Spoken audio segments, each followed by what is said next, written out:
Bonjour les amis, aujourd'hui on va répondre à l'exercice que je vous avais donné dans le cours précédent.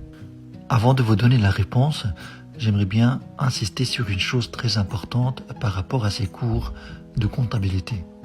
D'abord, il s'agit de cours qui sont destinés à celui qui n'a jamais fait de la comptabilité.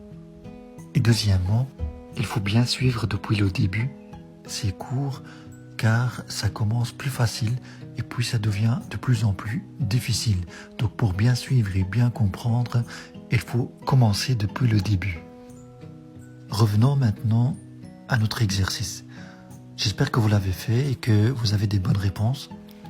Alors la question de l'exercice, classe chacun des éléments suivants sous la catégorie adéquate du bilan, à savoir actifs circulants, actifs immobilisés, capital, dette à long terme, dette à court terme.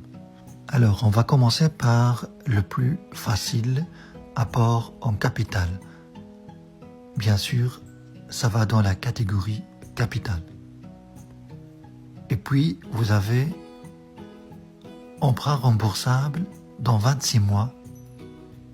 C'est une dette à long terme parce que 26 mois, ça dépasse une année.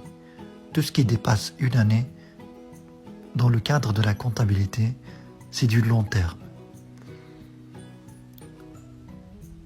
Facture des fournisseurs payables dans 2 mois. 2 mois, ça ne dépasse pas une année, donc il s'agit d'une dette à court terme. Au niveau du passif, il n'y a que ces 3 éléments. Au niveau de l'actif, on va commencer par l'actif immobilisé. Vous avez un terrain,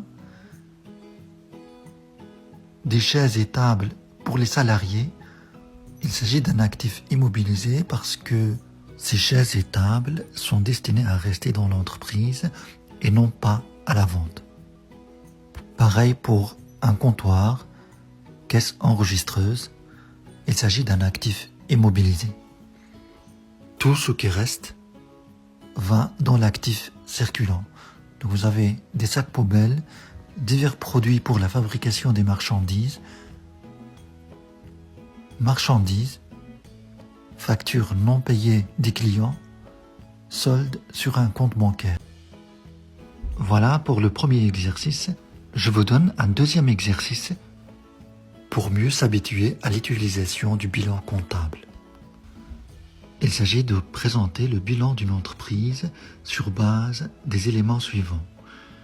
Vous avez un terrain d'une valeur de 75 000 €, les factures qui ne sont pas encore payées par les clients d'une somme de 2 500 €, une machine d'une valeur de 35 000 € achetée sur base d'un crédit remboursable dans 19 mois, 2 camions d'une valeur totale de 15 000 €, dont 5 000 € est encore à payer aux fournisseurs dans 7 mois. Des marchandises en stock d'une valeur de 900 €. L'argent en banque s'élève à 19 000 €. La caisse contient 1 500 €. Voilà, j'espère bien que vous allez faire cet exercice et je vous donnerai bien sûr la réponse la prochaine fois.